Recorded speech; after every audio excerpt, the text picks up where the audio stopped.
guess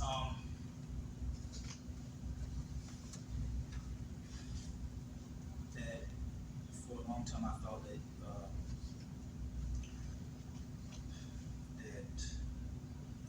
Michael Keaton playing Batman again would be wishful thinking, and it ended up being a dream come true. It came true last year, and I felt like that he was one of the unsung heroes in comic book movies being so popular. Um, a lot of people might credit like the current string of comic book movies by Marvel, DC, mainly the MCU, Robert Downey Jr., Kevin Feige, but I thought it was more Wesley Snipes, Michael Keaton, Tim Burton, and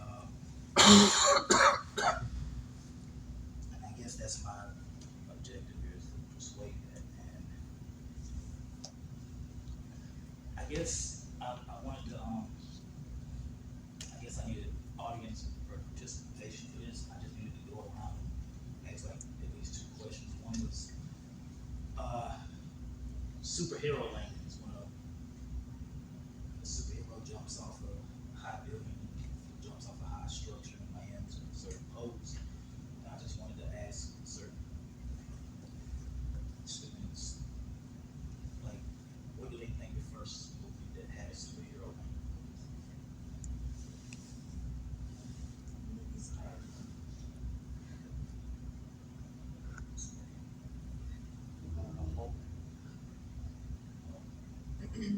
What you just said. First superhero landing. First movie was a superhero landing. Batman. Superman. Superman. Flash. The Flash.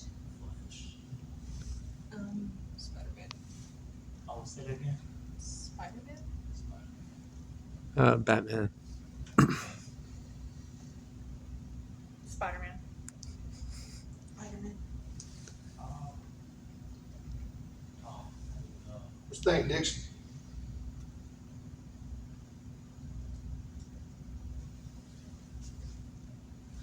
first movie was a superhero landing.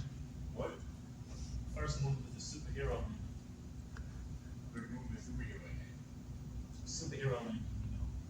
Superhero. I'll be ready. Okay.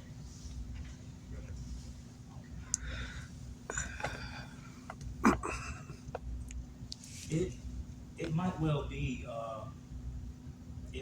be Superman because he did do it a long time ago, but Blade was the first one that I knew of, and you had other superheroes that mimicked.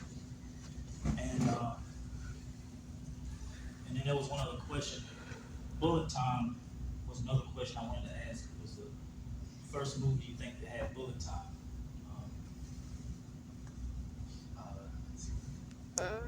What does that mean? Like dodging bullets in slow motion. Yep. I gotta watch Batman. Superman. Spider-Man. What was the question? What was you think the first movie that made bullet time famous? Like dodging bullets. Batman? Probably The Matrix. The Avengers. Matrix. Oh, well, it was. Let's see if I can get it. Well, The Matrix. It's known for bullet time, but it came out like a year after Blade did. So Blade actually did kind of invent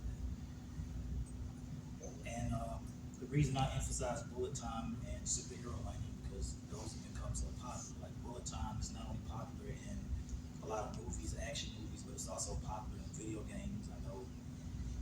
I know the main one may be Max Payne, and the Marvel Cinematic Universe, they get a lot of credit for a shared universe, crossovers, and the Batman animated series from the 90s, early 2000s, that was to me heavily influenced by Tim Burton's Batman because it was very dark, especially some of the animated movies like Batman, Mask of the Phantasm, and Batman the animated series, and then you got the new Batman Superman Adventures, and the Batman Beyond cartoon, and then you had Teen Titans, and like I said, the original Batman was from the 1960s Adam West, and it was very light in tone,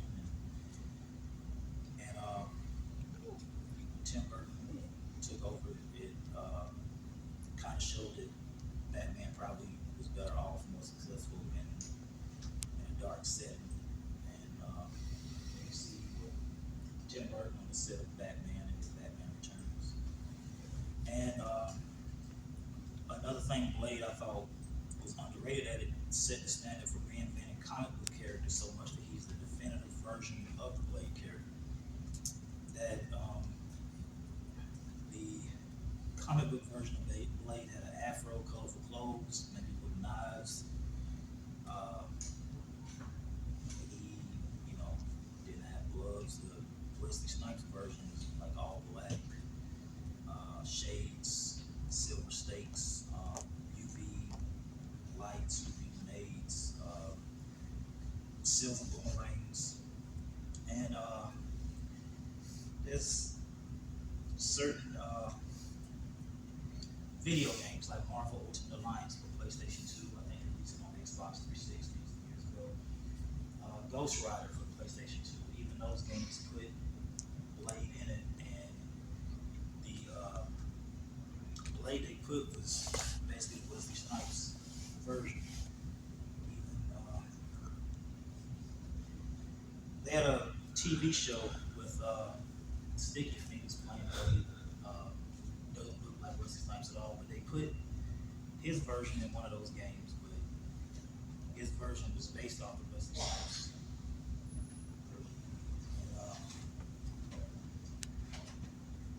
And, yeah, even years ago, I even recorded Blade the series because I didn't think they'd release it on DVD, but they did. But, there's also in the 70s, I know Tobey Maguire,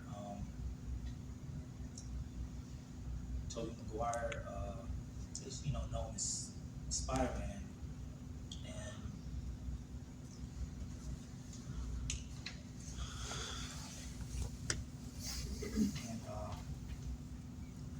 they did try that. They did try.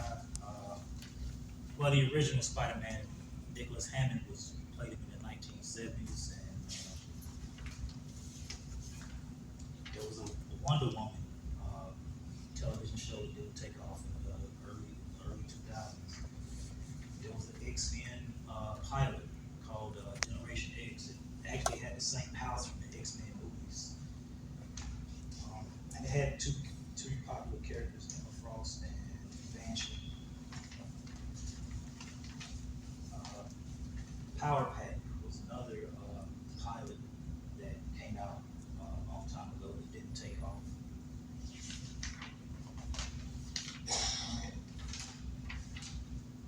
Well, if y'all want to pass that around, y'all could. But that brought me to my other point that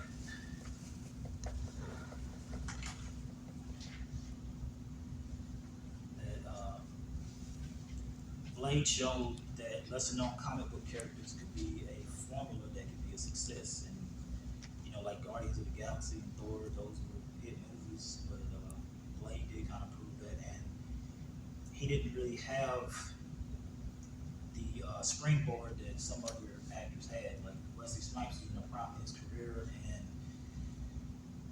there was, like all kinds of movies that came out. There was even a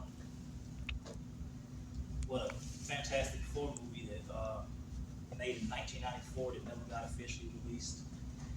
There was for a long time there was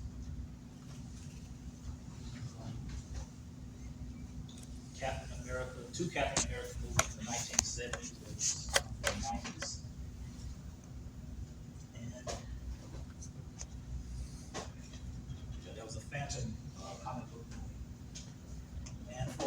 time throughout the 70s, 80s, 90s, the only like the most profitable comic book character were Batman and Superman. Some others had moderate success, like you had the Crow that did well, randomly like passed away in an accident, and the sequels didn't do well. But the Crow was probably one of the first comic book movies before Blade that showed that an R-rated movie could be marketable. And like I said, it did spawn sequels, but the sequels didn't do too well. You had other movies like Spawn was a moderate success, but it's taken them over 2 decades to make a sequel or another remake. So that's why what Blade did was so, I guess, impressive, because he didn't really, he was in the prime of his career, and if the movie had failed, it could have damaged his career. Whereas these days, being cast as a comic book character will elevate your career. And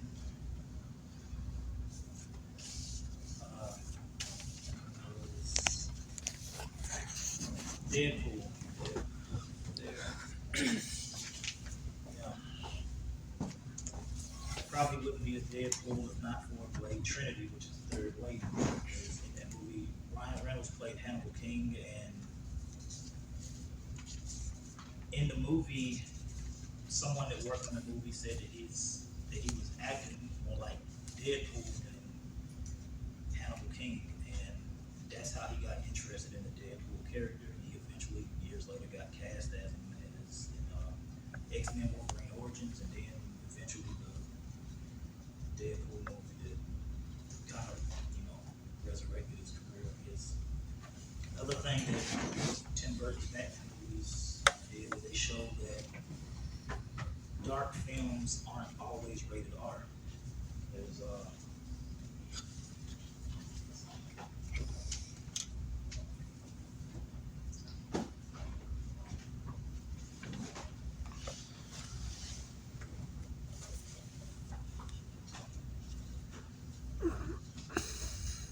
well, yeah, there was the original Batman he did. There was Ninja Turtles, and I know Ninja Turtles sounds like a kids show, but the first movie was very dark, and that's why the second and third movie toned down for kids. And that's kind of what happened in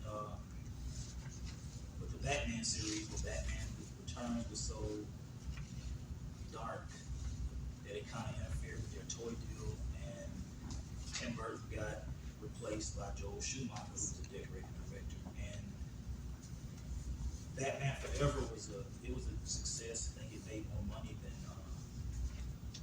Batman Returns, because it had a wider fan base to market to, because kids could watch it.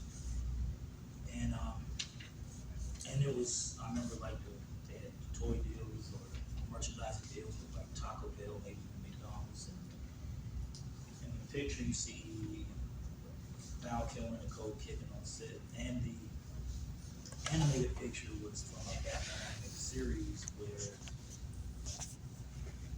it was basically like a joke towards Batman and Robin, where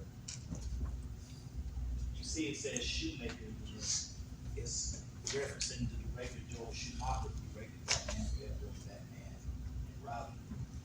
Batman Forever was a decent success, but Batman and Robin got so much criticism because it overdid a lot of the campy elements.